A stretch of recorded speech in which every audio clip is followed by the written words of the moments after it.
Hello and welcome to Warhammer Wednesday. I said last week that I would bring you a full in-depth review of the latest Horus Heresy Book VI Retribution book from Forgeworld, and here it is in obviously daylight because it's the weekend and that's when I like to create most of my videos.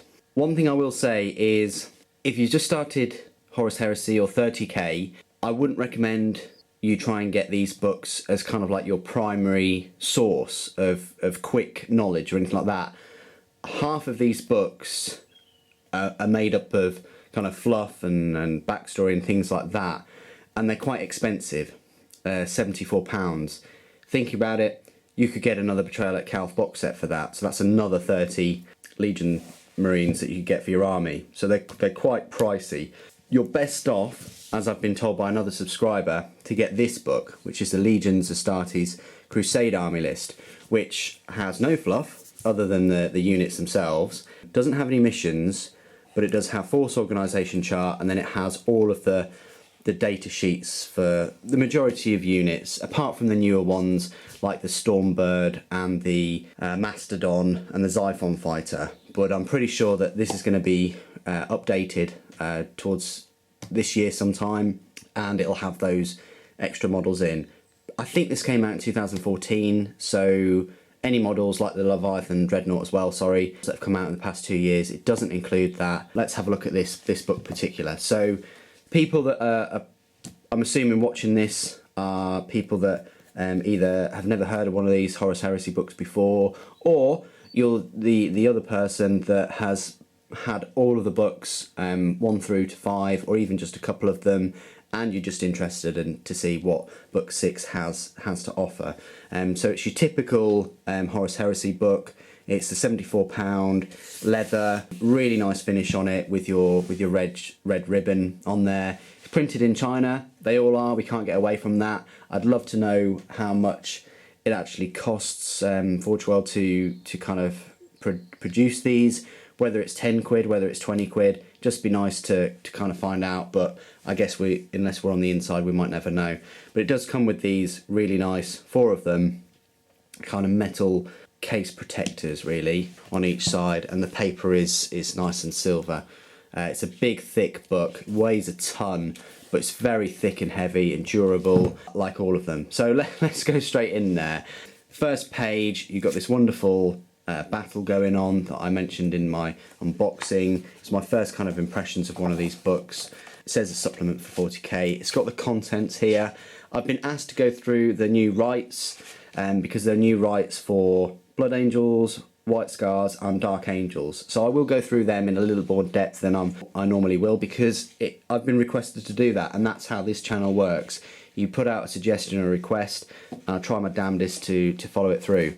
So you've got nice Ordinatus there, got preface, Wars of Retribution. So here's your fluff. Obviously I've only had the book for a few days, so I haven't gone through all of the fluff and things. The backstory, without spoiling too much, is really they've been kind of, the legions have been shattered a little bit, and that's why you get the surgence of black shields, and it's really desperate kind of times here going on. And some loyalist legions are kind of stranded by the rune storm.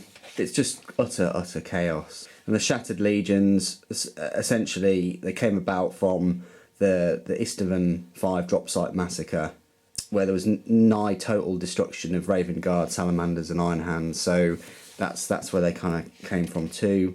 Then you've got Black Shields. They completely denounced their legion. Part of the legion is kind of shattered, and they denounced their former legion. The kingdom divided, so it goes into depth about which legions are doing what. Gives you some heraldry of Space Marines themselves.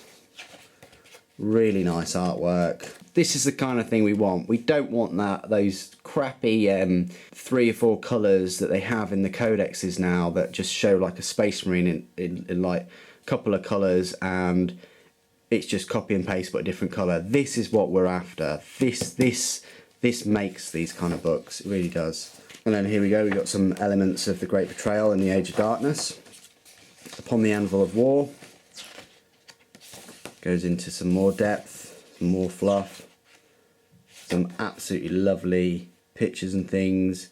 You have an eagle eye and you can just make out particular Forgeworld models. I really like that. Got a bit of a duel going on there between two contemptors. Lovely Deredio pattern dreadnought there, absolutely incredible. Lovely Alpha Legion one there. That just the artwork is just phenomenal. Beautiful glaive, little Damocles. Nice looking Vindicator and Venator. Excellent, absolutely excellent. Look at all this, just brilliant. So much fluff. Some Mechanicum and Knights fluff. Really and excellent picture there. I love the glowing kind of energies behind that knight. Incredible. Here we go, some Dark Angels, really nice. I love them in the black. Hoping they're coming out with some models soon. Really like that Cataphractii pattern as well. Really nice black with the red for the wings. A bit of dark Mechanicum too. And the Atrapos. Looks lovely. There we go, we've got a Styx as well. And we've got the Ordinatus. Again, we've got some more backstory. There's a Black Shield. There's the man himself, Garrow. Here we go, Garrow's Vox Link chimed in his ear. Yep, so everything revolves around Garrow. Bit of a map, a bit odd because there's a lot going on in terms of like the colour. If it was a black backdrop, probably be a bit clearer. A nice looking Storm Eagle. Oh, some great Alpha Legion, really love the colour. White Scars. Blood Angels. So even the Blood Angel's got a little tear on his helmet there. I love the gold tear as well, really nice. And this is just absolutely, I saw this and my jaw kind of dropped. I mean, that painting, I mean this is Blood Angels. That painting on the Spartan, just with the, I love the gold border around it too, and the black and the gold for the weapons. Just, they love it. They really do. I do like the kind of embossment around the heavy bolters as well on the Fire Raptor there, but it just looks lovely. So Tooth and Claw, got Ortec Moore,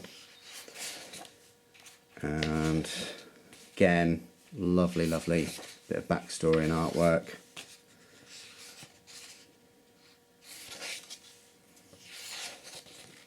Goes into depth about this battle, suborbital assault thing. It gives you the different legions. Iron Hands, World Eaters, Xiphon pattern fighter. That's your Land Raider Achilles.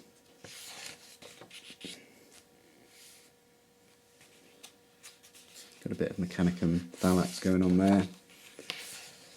See, this is what makes it, where you've got a really lovely bit of artwork of a unit and a bit of backstory, a bit of description about them, and then all the obviously these famous kind of red pages. And we've got the Carapace Assault Claw and the Primaris Lightning. Retribution campaign, brilliant. You're not getting your cover saves from that thing.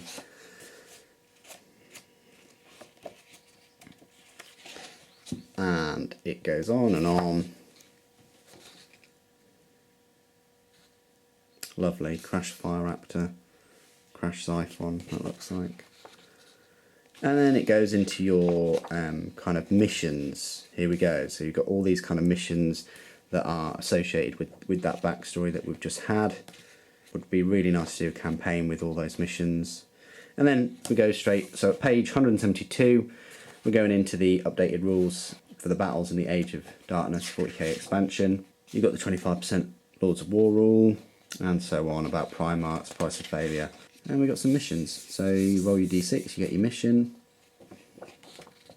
You've got this lovely bit of artwork that I stopped and stared at for ages. So you've got a Spartan, you've got a Venator, looks like another Spartan or Land Raider. You've got another Spartan or Land Raider, but he's going that way. You've got a Warlord, which just looks incredible. Can't see any other Titans around. Probably in range from the Apocalyptic Missile Launcher though, from there. And these guys just taking cover. Just incredible, a lot going on there. Yep, so go back into the missions.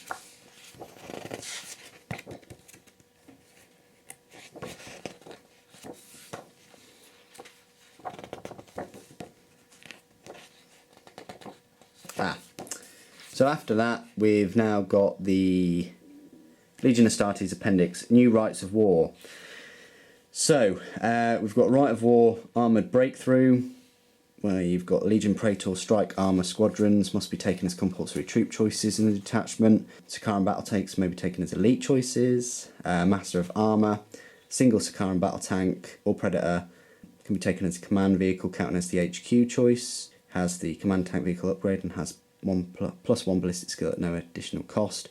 Extended range. All vehicles with the tank type that have 3 or fewer hull points gain the fast type if they do not have it already. So that's your Rite of War Armoured Breakthrough. Rite of War Primarchs Chosen. Lord and Master, when taken in this detachment, Primarch is counted as a HQ choice instead of a Lords of War choice. The first, Legion Veteran Squads or Legion Terminator Squads must be taken as compulsory troop choices. And it's got, I won't go into limitations. Rite of War, Brethren of Iron, inducted into the line, Castellax Battle Automata, Maniples may be taken as non-compulsory troop choices, Vorax Battle Automata, Maniples may be taken as non-compulsory fast attack choices, and Domitar Battle Automata, Maniples may be chosen as non-compulsory elite choices. So I think that's the new Domitar Battle Automata, you know, the new dudes that have just come out. Instrument of Command, any Tech Marine may be equipped with a Cortex controller at 15 points. And then we've got Rite of War, Fury of the Ancients. The Awakened, Legion Dreadnought Talons and Legion Contempt Dreadnought Talons may be taken as troop choices, must be taken as compulsory troops choices for the detachment, but may no longer be taken as elite choices. And so I won't go into the limitations because that just take a little bit too long. You've got Rite of War, Outcast Sons, Brothers No More, characters in the detachment must always issue and accept challenges against enemy models with the Legion's Astartes special rule when fighting a challenge. Such characters have the preferred enemy Legion Astartes special rule. Betrayers, models in the detachment with the Legion Astartes special rule may reroll sweeping advances against enemies with Legion Astartes special rule. Cut from the same cloth, D3 units in the detachment gain the Scout special rule when the Warlord of the enemy army has the same Legion specific version of the Legion Astartes special rule as their own Warlord. This roll is made immediately before infiltration moves are made. Yeah, so this is the Rites of War section. New Rites of War. I've gone through quite a few. I'm not going to go through the rest. You're going to have to get a copy of the book or buy the book or anything like that. I'm not going to go through each one. Give you kind of like give you the title of them. So Rite of War Legion Recon Company, Rite of War Zone Mortalis Assault Force, Rite of War Sacrificial Offering, Legion Specific Rites of War, Sons of Horus Unique Rite of War Long March, Death Guard Unique Rite of War Creeping Death, World Eaters Unique Rite of War Crimson Path, World Bearers Unique Rite of War Last Serrated Sun, and Night Lords Unique Rite of War Horror Cult.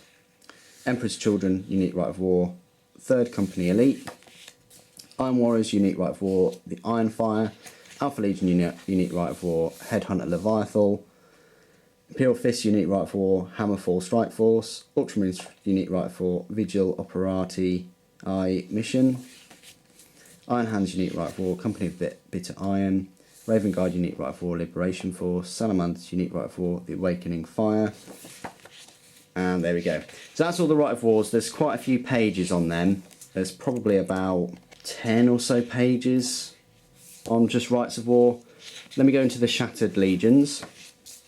So a bit more backstory, Age of Darkness themed Shattered Legions, building a Shattered Legion army force, unique Rite of War after Istvan, unique Rite of War Hunter Killer mission, and Army of Dark Compliance, Sons of Horus Overseer. There we go, look at him. And then we're into the actual kind of like data sheets and things. So the majority of this book is backstory, missions, and rites of war, but it's mainly backstory of what's going on at this point. So we're in this section now. We've got HQ, Nathaniel Garrow. He is a favourite of mine. I may have a video coming out that involves him. And then we've got Tylos Rubio as HQ. Got Knight Errant. So you can basically, they're the two Knight Errants really. And then you've got this Knight Errant, so you can just pick anybody as a Knight Errant, and then gives you kind of like generic rules that the other two kind of have, which is pretty cool. And you got Black Shields, gives you a little bit more about it. Black Shield specific units, Death Seekers, Orphans of War, Outlanders, and Chimerae. Black Shield specific equipment, Pariah Bolter there.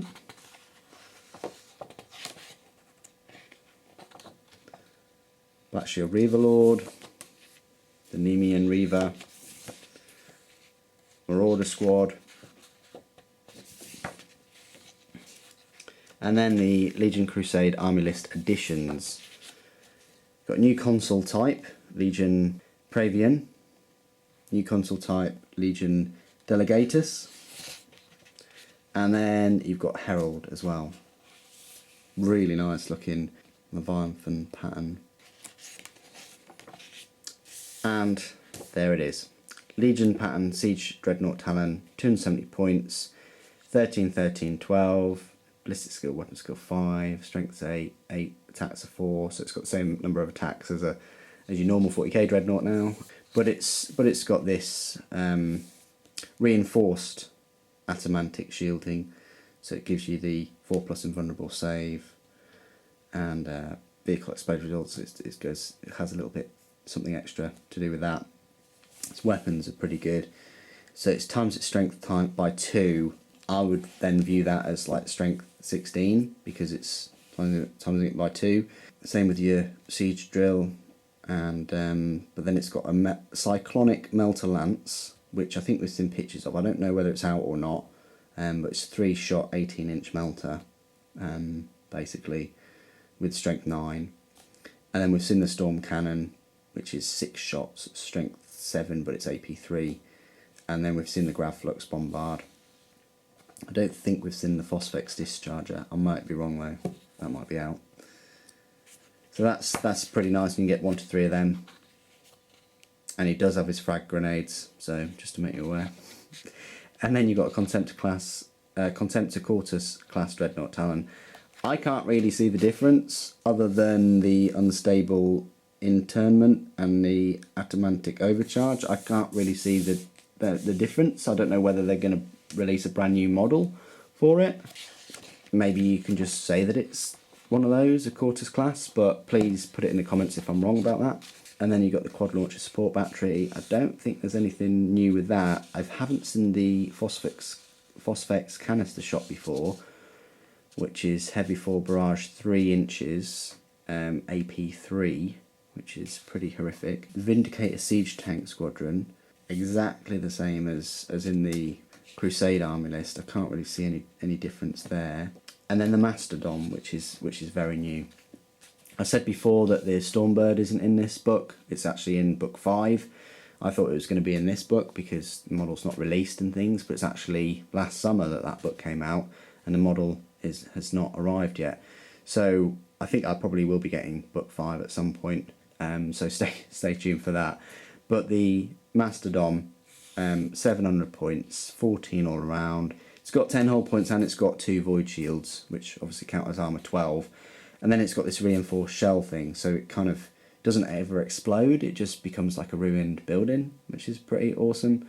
It's got a melter array, a siege melter array, which is 12-inch, strength 9, AP 1, 4 shots of the 3-inch, 4 shots, and it's got this thing called Stone Burner, which is really good against buildings. If you get a penetrating hit, it could become 3 penetrating hits, so really good against buildings, fortifications. I'd just go around just melting buildings if it was me. It can only carry 40. I say only, you've got to remember that a Spartan can carry 25, so it can only carry 15 more than a Spartan. The Spartan, yes, the Spartan has a lot fewer hull points and it doesn't have the void shields, but it does have the flare shield and things like that. So, however, this can carry dreadnoughts, which is pretty crazy. It can carry 40 models. It can carry up to 2 dreadnoughts or contempt dreadnoughts. So you could roll up with 20 tactical marines in this and 2 contemptors, drive it up the board. It will eventually get there. I mean, yes, it's 700 points, so you're only really going to be allowed to be using it in like a 3,000 or more point army, but still, there's not a lot that's going to whittle this down from 10 hull points with the void shields that, remember, you can keep putting them up. And it's got quite a decent interceptor skyfire, 5-shot, 48-inch range, strength 7 Sky Reaper battery, so it's pretty good anti-air. 48-inch range, put it in the middle of your deployment, just roll it up steadily, just popping flyers out of the sky. It's pretty damn durable and solid piece of equipment. Anyway, enough about that. Here it is again. Kind of the Sons of Horus kind of colours. And then we've got the special character called Endrid Har. He's a black shield. I don't know whether there's a model out for him. Then you've got Ortilan Score. He's Consul Delegatus of the Alpha Legion. Then you've got Galan Sulak. He's a Dominus Nutritor. World Eater's Master of Inductii. A Dominus Nutritor. And he's World Eater. Is he making sure that you're getting the best kind of vitamins and minerals out of your planets? And then you've got Tybalt Mar, Captain of the Sons of Horus 18th Company. You've got Shadrach Medusan, Stormwalker, Master of the Shattered Legions. You've got Cassian Dracos Reborn, the twice dead avatar of the Sacred Flames. You've got Narek Dragur, he's the Grave Walker, Consul of the Iron Warriors. Chiron Ophion of the Chiroptera, Xiaphas Jur, and that's pretty much it. This is kind of like an additional appendix to some other legions. So we've got Legion Astartes Blood Angels, so you've got some specific war gear. The Blade of Perdition, that's pretty decent. AP 2, melee, mastercrafted, 2-handed, and Deathfire. Every wound is double to 2 wounds. Then you've got this Iliastus pattern assault cannon, which is basically an assault cannon, but it's got malfunction. So this is obviously way back before they perfected it, and it kind of 3 or more of a roll of 1, then it can't be used again in the game. That's better than it exploding in your face. Then you've got Blood Angels Unique Rites of War, the Day of Revelation. I will talk about these because these are, yeah, pretty damn new. I will talk about these though. Like the previous Rites of War, this video would be 50 minutes long if I went through all of them, so I'll just give you like a quick bit of information. Blood Angels Unique Rite of War, Day of Sorrows, it's got Resolute Defense, Aura of Wrath, and By Bloodbound. Legion Astartes White Scars. You've got Legion Astartes, Swift Action, Eye of the Storm, Tlafin, Death's Face, and Born in the Saddle. I think we've seen Born in the Saddle somewhere else. Legion specific war gear for White Scars. You've got this thing called Power Glaive. Then you've got another Rite of War. Then you've got White Scars Unique Rite of War, Ride Like the Wind, and Lightning Strike. Then you've got another one, Death Seekers. Oh, the Sagya Mason, Death Seekers, and Serpent's Eye. Then you've got Dark Angels, Weapons of the Old Knight, a Tyrannic Greatsword, that just sounds awesome. Calibanite Warblade, sounds awesome. A Plasma Repeater, basically a strength 6 plasma pistol, salvo, stasis shell, stasis anomaly, -1 penalty to weapon skill initiative. That sounds pretty cool. Molecular acid shells for the heavy bolter is strength's only 2, but the AP molecular acid shells, the AP could be D6 every time it fires. It's heavy 3 and poison, so wounds on the 2+, and your AP could be 1 or 2. But they're unique rights of war. It's got Raven Wing Protocol, Iron Knights, Knights Commander, Search and Destroy, Hunt them down, Scour the land. Iron Wing Protocol, you've got Interlocking Fire, Exterminators, The Dust of Untold Worlds, Goliaths of War. And they're all the unique rights of war for those 3 new kind of loyalist legions: Blood Angels, White Scars and Dark Angels. Then you've got Mechanicum, a little bit about Mechanicum. You've got a character here, Anacharis Scoria. Then you've got an Arlatax Battle Class Automata Maniple. Looks like he's got a Power Claw with an inbuilt cannon. He's got 2 Power Claws on a Plasma Blaster, but he can replace one of his claws with an Arc Scourge. Then you've got the Macro Carried Explorator and the Ordinatus, and you can have the Warlord's Bellicosa Volcano Cannon on there if you really want, instead of the, and that's the Sagittar, but the other pattern, the Ulator, has the Sonic Destructor. And then you've got the new Knight, new Cerastus Knight, the Knight Atrapos. I like the Graviton Singularity Cannon. I'm not sure how useful this Knight is. However, remember, all these Cerastus Knights, they can move at flank speed, so they're going to close the distance. And if you're playing on a standard 6x4 table, it's not really going to worry you, the range that it's only 36, because you're going to be closing on the enemy quite quickly, and he's got 7 hull points and his ionic shield, so he's going to survive most probably.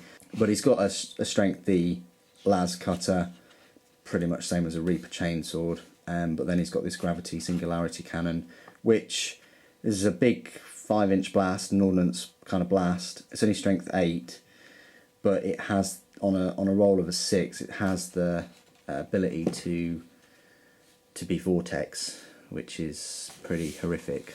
But also, I think on a 1 there, he suffers a single hull point. So I'm not a big fan of weapons that can kind of kill you.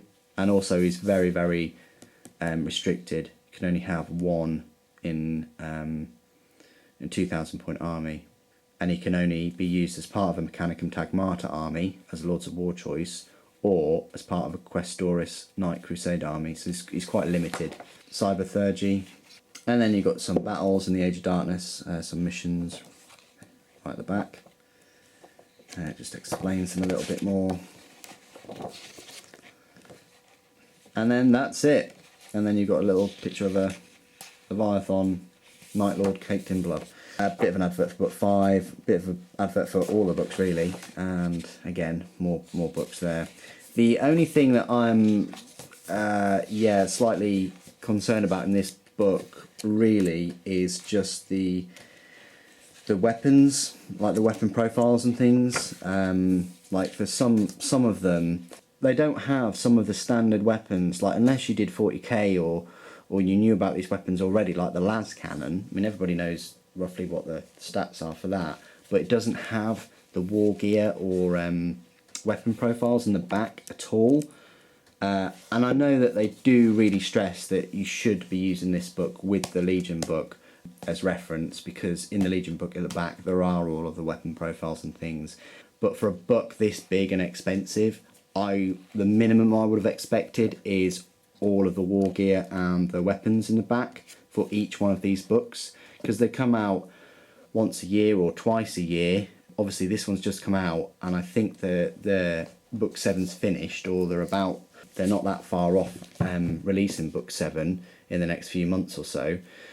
So I just think that that's the minimum that I would have requested. Overall, I think it's a lovely, lovely book. I mainly got it because there are a couple of models in here that I'm probably going to be getting at some point. So I kind of wanted the rules and wanted to know a bit more about them. I did want to get book 5 at the time, but I held off and I got the Mechanicum one, because that pretty much has all of the Titan rules, specifically for my Warlord. So that's why I got the Mechanicum one, knowing that the Stormbird's in book 5. I probably will be picking that up at some point. But I just wanted to get it because it's a bit of an induction for me for these Horus Heresy books. I've only been back into the hobby for 2.5 years, believe it or not, even though I've been creating my videos and things. Although I try and release a video every week, I've only really been in it since about end of summer 2013. And before that, I hadn't been into the hobby for about 5 years. Anyway, thanks ever so much for joining me. Do I think it's worth the money? Yeah, I do. If they bump these up to 80 quid, I probably will stop buying them. I see no real reason to spend £80 every time. Absolutely none whatsoever. You can't get a discount anywhere for these. They're made in China. They're lovely books, by all means, but I don't think they're worth kind of £80. So if the next one comes out and it's £80 solid, I'm just not going to get it.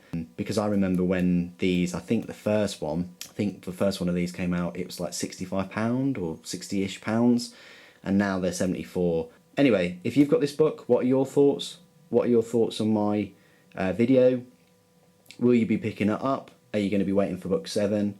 That's rumoured to have Space Wolves in, and Russ, and Thousand Suns, probably Blood Angels. Are you waiting for that? Thanks ever so much for joining me today. Thank you for watching. The Emperor Protects.